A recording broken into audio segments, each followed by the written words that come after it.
Most people misread INFJs. They see calmness as timidity, sensitivity as fragility, and solitude as avoidance. But what they don't realize is that many of these flaws are actually the INFJ's hidden strengths, the quiet traits that make them so rare, perceptive, and emotionally powerful. Today, we're revealing 10 INFJ habits that might seem weak, but are actually superpowers that shape how INFJs see, feel, and transform the world around them. 1. Withdrawing from people.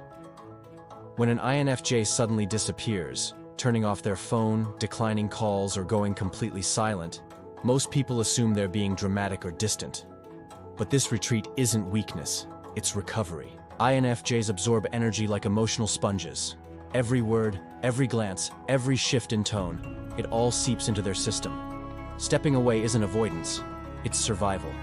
When they withdraw, they're processing, reflecting, and restoring the emotional balance that allows them to keep giving. It is not running away from the world. It is preparing to face it again with clarity and compassion. 2. Overthinking everything. Yes, INFJs overthink.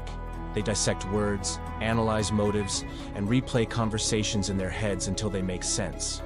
To outsiders, this looks like anxiety. But for INFJs, it's pattern recognition. Their overthinking is the mind's way of creating structure out of emotional chaos. It allows them to predict people's reactions, see what's not being said, and make decisions with remarkable foresight.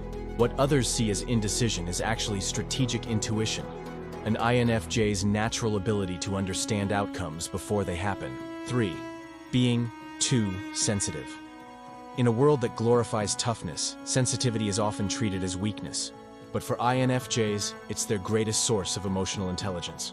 Their sensitivity helps them detect lies masked as kindness, pain hidden behind smiles, and tension long before it's spoken aloud.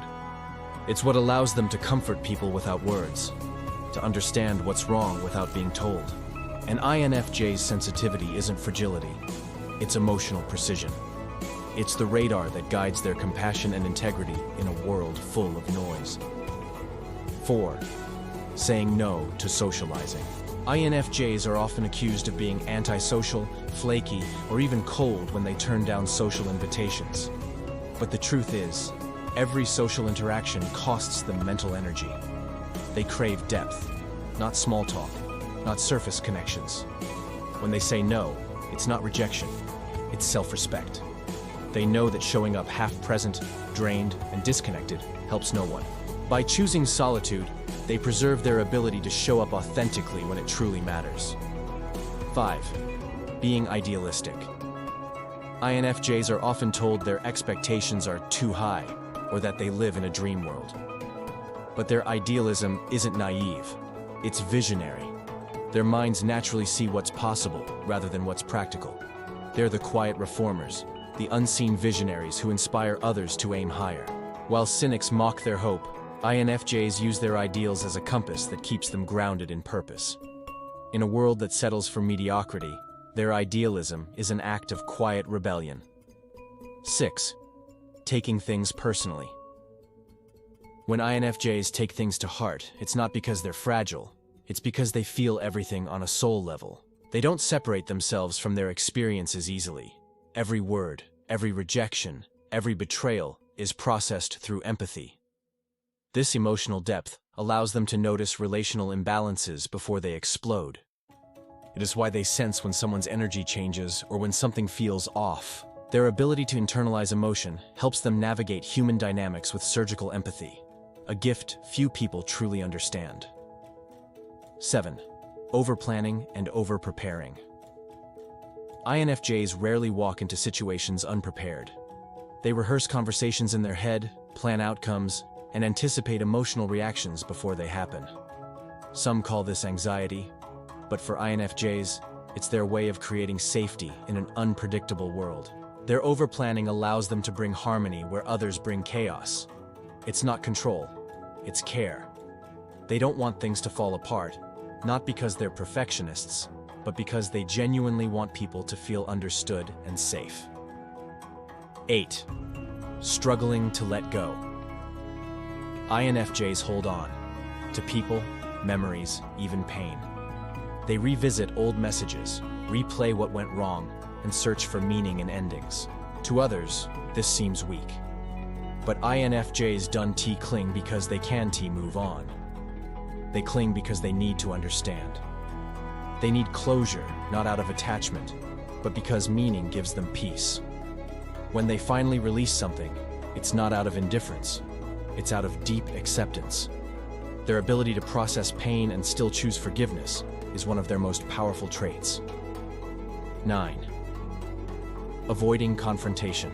Many see the INFJ's calmness as passivity, their reluctance to argue as weakness. But in truth, INFJs avoid conflict because they understand the emotional cost of words. They know that once something cruel is said, it cannot be unsaid. Their quiet restraint is not fear, it's emotional maturity. They will speak up when truth demands it, but only after reflection, because they know the difference between fighting to win and speaking to heal. 10. Being mysterious. INFJs are often labeled as hard to read or impossible to get to know. But their mystery isn't manipulation, it's self-protection. They've learned that not everyone deserves access to their inner world. Their silence, their guardedness, and their subtle distance are ways of preserving authenticity in a world that often exploits openness. Those who take the time to earn an INFJ's trust discover the depth, passion, and loyalty that lie beneath the surface. Qualities that can't be faked or forced. INFJs are walking paradoxes, gentle yet strong, sensitive yet resilient, private yet deeply compassionate. The very habits that make them seem weak are the same forces that give them strength, wisdom, and influence beyond words. So if you're an INFJ who's ever been told you're too emotional, too idealistic, or too complicated, remember this: your so-called weaknesses are your design. They're the proof that you feel, think, and live on a deeper frequency, one most people can't even perceive. Never apologize for that, because the world doesn't need louder people. It needs deeper ones.